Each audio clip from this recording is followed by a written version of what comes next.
tout d'abord damay féliciter joueur ASC Xey gi parce que c'est vrai que comme li nga ko waxee rek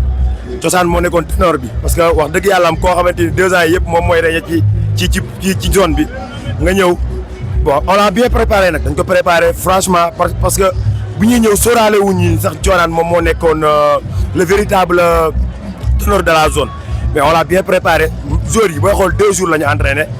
2 jours gàtt na mais détermination la ñu indi parce que genre équipe yi booy football ak ñoom foog nga ñëw bu leen fekk si ci ñoom ci li ñu bëgg détermination la booy indi et on a bien préparé noonu match yàlla may ñu tenir ko en échec donc alhamdulilah am nañ foofu benn point mais n'empêche que dañuy dem defaruwaat gën a defaru comme on a au moins largement le temps pour gën a defaru pour ñëwaat pour au moins suñ deuxième match ñu mën a décrocher suñ première victoire de cette saison incha allah. effectivement loolu li ko indi mooy li ma wax sànq rek joueurs yi booy xool 2 jours lañ am entraînement wala 3 donc cohésion boobu ci booy yoo xamante nii musuñu daje musuñu am football day jouer ci football donc aspect boobu aspect la boo xamante ni pratiquement moom moo indi loolu yëpp bon biñ dem nañ benn moment nag ñoom moomoon match bi waroon ko rey bon malheureusement y a un délestage qui est venu muy courant boo xam ne moom moo fi coupé donc dañuy dem defaru jiwaat rek gën a liggéeyaat loo xam ne bu ñu ñëwee la prochaine fois devant les buts dañ koy finir incha allahu rabbi ambition bi mooy comme ambition bi musa nekk rek ASC Xey ASC Xey gi booy xool zone bi moom ak mbooloo bi c'est la seule équipe bu dem jouer ji phase nationale te loolu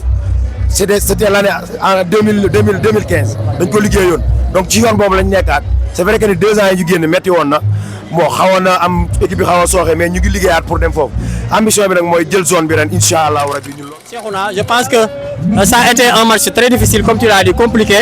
bon cosaan ñëpp dañ koy xaar mais il faut dire que les cosaan c'est pratiquement des joueurs issus d'un centre de football AF Darou Salam bon il se trouve que maintenant Darou Salam dafa am match suba le samedi donc on ne peut pas avoir tous nos joueurs on n'a que 10 joueurs qui viennent du centre donc on a joué avec 11 joueurs titulaires qui n'étaient pas titulaires l'année dernière hein, à part quelques 3 joueurs aucun d'eux n'était titulaire l'année dernière ça veut dire qu'il y a eu beaucoup de chamboulements avec la fin de la saison du championnat régional à Dakar en junior loolu moo indi complication yi parce que les joueurs ne se connaissaient pas bien. Il faut dire que les vrais attaquants ne sont pas là. Cheikh Dia n'est pas là, Jean Da Silva le capitaine n'est pas là.